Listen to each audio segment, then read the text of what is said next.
are the vibes that we want. What happened to autumn? I'm a little lad who loves berries and cream. Murder is also like so fall coded.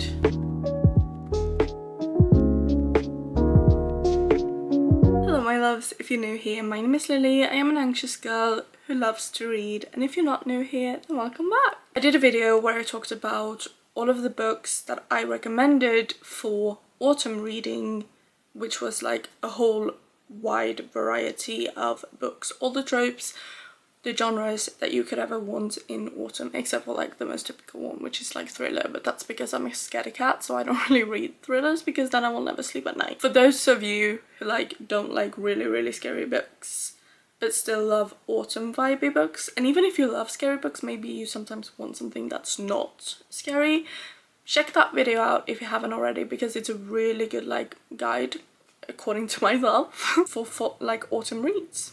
Autumn or fall? Like, I prefer saying autumn, but then I feel like more people say fall. Either or, it's the same thing. And that just goes to show why this is the best season ever, because it has two names. It's so loved that it has two different names that you can call it by. No other season has that. Well, winter, but that's just because we call it fucking hell. This is not my autumn recommendations. Maybe I'm gonna recommend some of these books, but I haven't read them yet, so I can't recommend them to you yet. But this is my personal autumn physical TBR books that I want to read in autumn. There are of course a lot of amazing new releases coming in autumn. Of course I have a bunch of reads that I don't yet physically have in my hands, sadly. This is basically my personal physical autumn TBR, and I'm gonna be a bad influence and influence you guys to buy more books. We are going to start with a book that I have seen for so long on Book Talk because I follow the author. She's indie published, she's absolutely amazing and such an inspiration. I am so excited to finally have this book in my hands. I've been looking at it for so long and I can't wait to dive into this series, and that is Secrets of the Dead. And this is a fantasy novel. Thing is, I buy books based off of vibes, and I think I have a pretty good sense of what vibes in books that I like just based off of the cover and just like a sentence or two, because I love going into books blind because I don't want too much information going into the book. But sometimes that doesn't work. Sometimes my radar is a little bit off, or sometimes someone influences me to read something that isn't normally my vibe, but I'm like, this person likes it, so I'm gonna give it a go, and then it just doesn't go. A princess dealing with the trauma of her past, an assassin who rules the kingdom underworld, a disgraced woman banished by her family, the grandson of a usurper. When an explosion kills all the royal families in the kingdom of Novicia, hope I pronounced that correctly, four unlikely heirs are forced to take their parents' place. Naive and inexperienced, the rulers must not only learn to lead their kingdoms but grapple with their newly heightened powers. That sounds so good. I mean, I love a good multiple POV, especially in fantasy novels. Stop texting me. It's been a while since I've read like multiple POVs. Like, I've read a couple that are like two. Ooh, love the names. I think I'm gonna eat this up. I'm so excited to get into this. You're gonna see how easily influenced by Book Talk I am, because this is another book that I got this for my birthday, but when I was in Scotland I really looked at buying it, but then I didn't have that much room in my bag, so I prioritized other books, which I then regretted the second that I came home. But I redeemed myself and I got it as a gift for my birthday. And this is also an author that I have followed on both Book Talk and BookTube. I have been looking forward to this book for so long, and that is A Fate Forged in Fire by Hazel McBride. Now, what I know about this book before I bought it was feminism, dragons. I hope I'm not confusing this now. I hope there's dragon in this and I'm not lying. And like a strong main female character, a matriarchy, I believe. And that's like rare, even in books. So I am so excited for this. I'm gonna read a little bit of the blurb for each of the books just to give you a sense, not the entire thing, but a little bit. But just this cover is stunning. And this author, she seems so lovely and nice, and I love her content on both BookTok and BookTube. So I can't wait to read this. So we have, once a territory built on matriarchal rule, Tier 10 has been without a female heir for centuries. Through a long line of corrupt kings, an oppressive anti-magic teaching has infected the land, leading to the tragic decline of the dragons. I didn't lie. Gifted with fire magic from the goddess Bridget, Amira has hidden in the shadows for years, waiting for the king to die so she can bond to his dragon and protect her people. But when her carefully laid plans are foiled, Amira is thrust into a deadly game of politics and plots. Her greatest enemy, Prince Fiorian, hope I pronounced that correctly, the dragon-riding, fire-wielding royal whose icy arrogance and raw power thwart her every step. That sounds incredible. I know why I bought it. Give me 10 of these right now. Like, I need to jump into this soon. But this feels perfect. Like, it's fire, it's dragons, it's fantasy, it's tension. I feel like it's just perfect for autumn. Some of these books are actually like set in autumn, well maybe like one, now that I think about it. But otherwise it's just like vibes. Just like a book that feels like autumn. You know when like there's a fantasy book or a romance book and you just know that like this is perfect for autumn, even though nothing like indicates that it's perfect for... I don't know how to describe it. Next up, we have a book that is on my September TBR, and I just finished a 5-star read yesterday that was absolutely amazing. I will be talking about that in my reading my September TBR vlog, which I will be starting today because I'm a little bit behind because I was sick. So I will be reviewing that in the beginning of that vlog. It will probably come out either a week from this vlog or at the end of September, depending on how I decide to edit it. I might do it in 2 different installments if it's too long. The book that I will start today is The Raven Scholar. This, don't tell me this isn't an autumn read. Like, you can't look at this book and look at the title and be like, nah, this isn't for autumn. This book was made for autumn. Like, these are the vibes that we want. But like this, I think Dark Academia, I think it's YA, I'm not entirely sure. Might not be YA, I might be confusing it with one of the other fantasy books that I have on here that's also Dark Academia and is YA, I believe. But win the throne, destroy an empire, either way it begins with murder. Murder is also like so full coded. After 24 years on the throne, it is time for Burson the Brusque, Emperor of Orin, to bring his reign to an end. In the dizzying heat of midsummer, 7 contenders will compete to replace him. Okay, so this might not be Dark Academia even. I think I based that on the fact that the title is Scholar. Then I was like, Dark Academia, but it might not be, it might just be straight up fantasy. Trained at rival monasteries, each contender is inspired by a sacred animal. Fox, raven, tiger, ox, bear, monkey, and hound. An 8th dragon proxy will be revealed once the trials have begun. 8 exceptional warriors, thinkers, strategists, the best of the best. Then one of them is murdered. I realized as I read this blurb that I haven't even read the blurb for this book. I just saw someone talk about it on Book Talk and be like, this book is amazing. And I was like, sold. Next on my TBR, this is like, it speaks for itself, The Coven. It's a witchy fantasy read. Is it fantasy? Like, if it's set in our world, I don't even know if this is set in our world, but if like a book is set in our world that's like witchy, does that make it paranormal and not like fantasy, or does it make it like paranormal urban fantasy? I don't know my genres, I fear. I don't know exactly the specification of genres. I feel like there are grey zones. The cover is giving fantasy to me, like witchy fantasy. But the cover is also like the most full cover that I have seen in a very long time. I'm gonna give you some of the blurb. This is also, I heard it was witches. I saw the cover. I wished it for my birthday. I received it. I'm so excited to read it. This is, I wanted to choose this for my September TBR, but then I was like, this might be too much autumn for September because there's still like some summer days in September. Like today it's summer. Yesterday it was full on autumn. It was raining. I was in my like, what's it called? I was in my essence. And I was like, after I finish the book that I'm reading now, I'm gonna pick up The Raven Scholar. It's giving autumn. And then I woke up today and it was like, the sun is shining. It's really hot. Everyone's going to the beach. And I was like, hello. What happened to autumn? Where did it go? And that's why I didn't want to pick this for September, because I feel like this is moody, dark, witchy. We need to read this when it's autumn, like the height of autumn. Is that too Legolas with both sides of my hair forward? Do I look like Legolas, Greenleaf? I just need a bow and arrow, both just back. Or do I look like...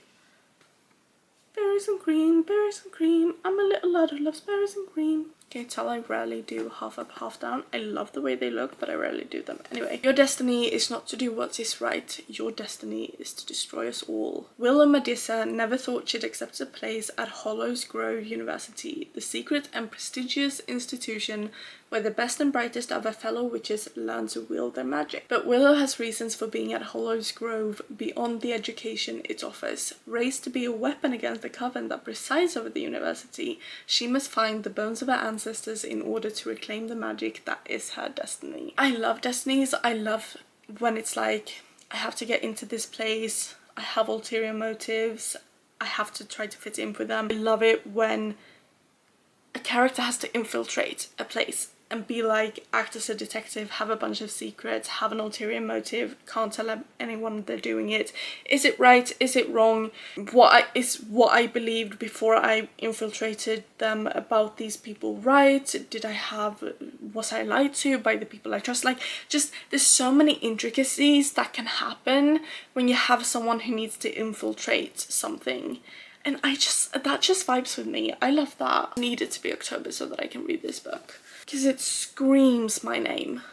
Like, do you hear it? It's calling for me. Like, Lily, Lily, please, read me now. Yes, I have issues. The book that I was talking about before with the Raven Scholar that I knew was Dark Academia and Young Adult, and like the Raven Scholar gave Dark Academia vibes based off of the title, but then I might have been wrong. That book is the next one, and that is Immortal Consequences. And just, I bought this based off of the cover.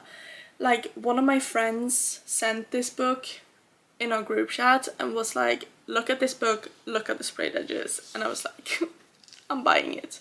The sun's disappearing. Look at this. Have you seen a prettier book? It is stunning.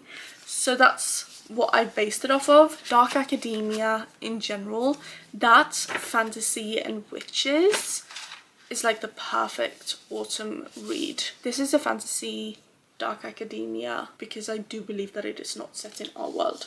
6 rivals, 1 victor, eternity is only the beginning. I believe this has to do with like death. Death is screaming fall because things are literally dying. Welcome to Blackwood Academy, the legendary school located on the fringes of the afterlife. Once a pupil enters the academy's arched gates, there is no way out except for the decennial, a once-in-a-decade celebration in which a single worthy student is tested and given a choice. Graduate and join Blackwood's magical elite, or cross over to the mysterious other side.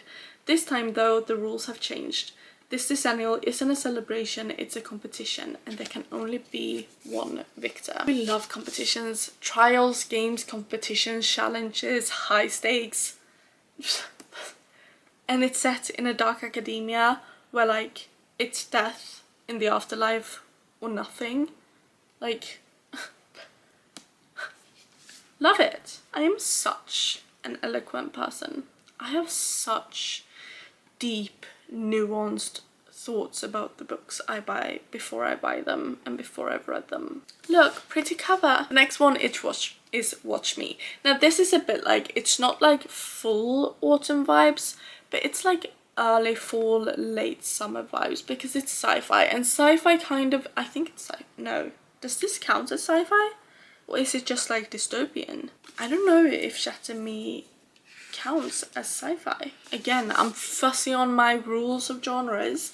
I listened to the Shatter Me books. It's been like 2 years since I listened to the audiobooks, so I feel like I have like an overall memory of the series, but I don't have fresh specific memories of the details of each of the books. And I think that's going to be good going into this, because this is, if I believe, like years after the Shatter Me series events played out, and like the POVs are from different characters than they were in the Shatter Me series. I'm really excited to see some familiar faces. I'm really excited to meet some new faces, and I think it's going to be good that I don't have that fresh of a memory of the Shatter Me books, because I feel like you risk being disappointed by a sequel like this if you really love the original series. James Anderson had a plan, or half of one. All that matters is he managed to do what his older brother, the famous Aaron Warner Anderson, husband, never did: infiltrate Ark Island, the last refuge of the re-establishment. No outsider has breached the stronghold of the authoritarian regime, but James is in a prison cell, sure, but as far as James is concerned, a win is a win. Roosevelt Wolf had a plan. She always has a plan. On Ark Island, where constant surveillance is packaged as security, even emotions must be experienced with caution, and when she's given an order to kill, she never hesitates. That's all I'm gonna read from the blurb, but it sounds really good. Again, high stakes, a bit different, like a little bit of a change up from the fantasy, because there's a lot of fantasy that I want to read in autumn. So I feel like this is like a good change. Still my vibes, still my tastes, but slightly more different from the fantasy books. Again, I'm easily influenced by my friends, and I bought this book because they sent it in our group chat. It was really cheap and it sounded really good, and the cover was really pretty. And that is The Enemy's Daughter. And this is an, I believe it's an Isolde and Tristan retelling. Longing, the yearning, the tension between them on the cover. I just felt like, yes. Wait, the blurb is on the inside of these hardbacks. I always forget that. It's been 37 years since the Republic was destroyed. That kind of sounds like some Star Wars shit. Anyway, now two settlements, the 5 clans and the King's Land, fight for control of the untainted land. Though the 5 clans are outnumbered, they finally struck, killing the Kingland's brutal leader. I can't read. In the war that follows, Isadora, an 18-year-old healer, risks her life on the battlefield to help injured clan soldiers. But when she stops an attack from Tristan, a Kingsland assassin, his soldiers shoot her with a poisoned arrow. As Isadora lies dying, Tristan does the unimaginable. He offers to save her life using a rare magic. And again, that's all I'm gonna read from the blurb. There's a little bit more of the blurb left, so if you want to know more before going into it, you can. If you don't want to know more going into it, which I kind of don't, because that's enough for me to be like, yes, I want to read this. It sounds really good. I've never seen anyone talk about this though, so I have no like expectations. This book is giving early autumn, like soft autumn vibes, but I just saw this cover and I was just like, I need this book. This book was made for me, and this book was made for autumn, and that is Rewitched. You can't tell me that that isn't the most perfect, cute, witchy cover ever. Like the window, the magic flowing from my fingers, the little cat, and just the cat on the spine, and just the font, like the graphic design of this cover, it's so like stimulating to me.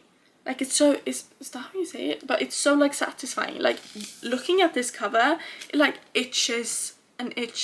scratches an itch in my brain. Why can I never get that saying right? I have multiple clips of myself in throughout my YouTube journey getting that saying wrong. It's just, it's adorable. It's so cute, and it's the perfect like soft autumn read, and it is on my September TBR. I feel like this is a perfect September book. Belle's powers weren't completely dormant, they were just a little sleepy. Belladonna Blackthorn, lovely name, hasn't lost her magical spark, but she hasn't seen it in a while either. Balancing work at her beloved London bookshop, Luna Books, with handling her toxic boss and concealing her witchcraft from those around her, Belle is burnt out, understandably. Perfecting the potential of her magic is the last thing on her mind. But when her 30th birthday brings a summons from a coven and a trial that tests her worthiness as a witch, Belle risks losing her magic forever. I might just pick this up after I've picked up the Raven Scholar, because I'm getting really excited for this. I love it. A woman rediscovering her magic and like taking back her strength, and Luna Books, a London bookshop, and Belladonna Blackthorn. I have this idea in my head that if I had a name, a first name and last name, that was more like main character vibed, my life would be a lot more exciting. Like better things would be happening to me, more adventures would be happening to me. I know it's not right, I know it doesn't make sense, but I feel like if I was named Belladonna Blackthorn, I would have been born with magic, and I would be living a secret life, hiding my magic, and things would go wrong and happen, and I would have a great sweeping romance. But I'm just Lily. No romances for me. unless they're fictional. This one is kind of obvious, and this one was gifted to me by a really, really sweet author who I did a collaboration with to promote her book. I believe it was Losing My Breath. This is the cover of the book. She sent me Losing My Breath, and then she also sent me this book, which is Pumpkin Spice and Everything Nice. And it was so sweet of her to not just send me a copy of her own book, but also buy me another book. That was just so, so kind. And this, I mean, I think this is pretty self-explanatory why this is on my autumn TBR. I want to read this and like go into town, carry this around, grab a coffee and sit in a coffee house. I want people to see me read this book in autumn. This feels like main character girl vibes, carrying around and reading it. Lucy Kane hates pumpkin spice lattes. Lucy Kane?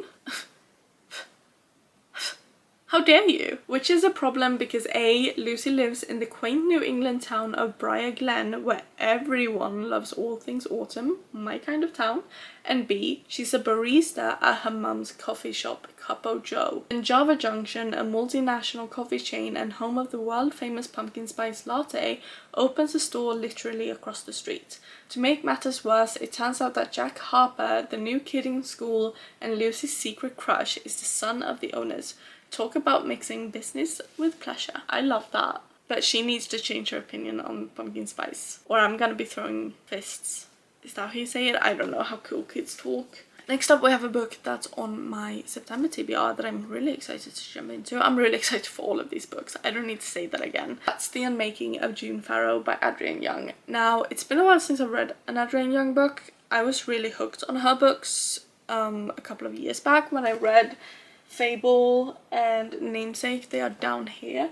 And I also read Sky in the Deep, which I absolutely loved. Like, not enough people talk about. Fable and Namesake was kind of hyped around the time that Daughter of the Pirate King was hyped. Well deserved, because Fable is an amazing pirate romance book. But Sky in the Deep was so good when I read it. It was absolutely amazing. So I highly recommend that. Back to my actual autumn TBR. This is... why do I doubt my memory? But I do believe that this is witches. I believe this is a mystery. I believe there might be parallel worlds or something like that. But it just screams autumn to me. A woman risks everything to end her family's centuries-old curse, solve her mother's disappearance, and find love in this mesmerizing novel. In the small mountain town of Jasper, North Carolina, June Farrow is waiting for fate to find her. The Farrow women are known for their thriving flower farm and for the mysterious curse that has plagued their family line. The whole town remembers the madness that led to Susanna Farrow's disappearance, leaving her daughter June to be raised by a grandmother and haunted by rumors. It's been a year since June started seeing and hearing things that aren't there. Faint wind chimes, a voice calling her name, and a mysterious door appearing out of nowhere, signs of what June has always known is coming. But June is determined to end the curse once and for all, even if she must sacrifice the hope of love and a family of her own. This is giving me practical magic vibes. The family curse, the like, I don't know, it's giving practical magic. So I am going to be reading this in September, and of course I will now be filming my September TBR, so a reading vlog. This will be a part of a reading vlog, and a review will come up. The next one is pretty self-explanatory. I recommended the first book. Before this one, I believe they're interconnected standalones in my autumn recommendations video, and that was My Roommate is a Vampire, and this is My Vampire Plus One. Now, I read My Roommate is a Vampire last autumn, and I feel it's only right that I read this autumn, because I really enjoyed that book. I had a great time with it, like vampires in real time, having been asleep for a long time, waking up and having to learn how to act like they're human in a new society. Like, it was just so funny and charming and just a great time. Nothing sucks more than fake dating a vampire. Pun intended, probably. Amelia Collins is tired of constant questions about her non-existent dating life. Here. So she decides to get everyone off her back once and for all by finding anyone, to pose as a date to a family wedding. If he's annoying or embarrassing, so much the better. Coincidentally, Reginald Cleves has centuries of experience at being rude, infuriatingly arrogant, and a fashion eyesore, which makes him perfect for her purposes. I feel like this is gonna be like fun, spicy, just giggling, kicking your feet, laughing at this duo. That's what this is giving. But like vampires, autumn, self-explanatory. The next book's cover I love. I know that some people don't like when covers are like, I think we call it like animated covers, but I love covers. I hate real people on covers, but when people are painted on covers, like when the characters are painted onto covers, I absolutely love it. And just look at that. Forged by Magic. The title gives autumn to me, but also just the characters on the cover. I just feel like anytime there's like different beings, magical creatures, magic, it's giving autumn. You can disagree, but I'm still gonna be right. This is a whimsical feel-good fantasy romance with a helping of spice and only a pinch of danger. Isn't that a recipe for autumn? Trapped in a tower by the emperor who conquered her homeland, Dayala yearns for an escape. But as one of the few half-orcs left in the world, she knows she'll never be free, much less find her own happily ever after. Destiny takes an unexpected turn when the Emperor offers her a deal.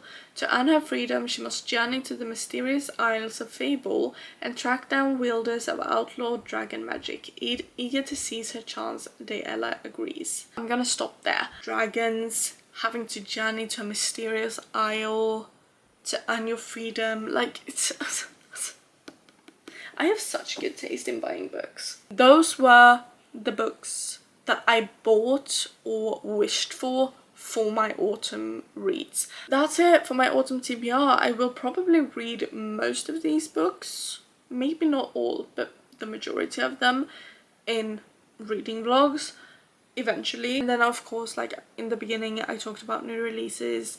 I will probably, if there are new releases releasing close to each other, I will probably read them in reading vlogs as well. So keep an eye out on that if you want to see more of that and want to see what I figured about these books, what I thought before you get them yourselves. I can be your rabbit that you test things on. Well, books on. I love talking about books. I'm not very good at it. I'm not very eloquent whenever I have to speak out loud. Like, I have so many thoughts in my head, but then I can't speak them. Like, there's a glitch somewhere here. Thank you so much for watching if you made it this far, and as always, like and subscribe, leave a comment if you want, if you have something to say. I love interacting with you guys, and have a nice day, nice week, and nice month. Be kind to each other, and I will see you in the next one, hopefully. Bye.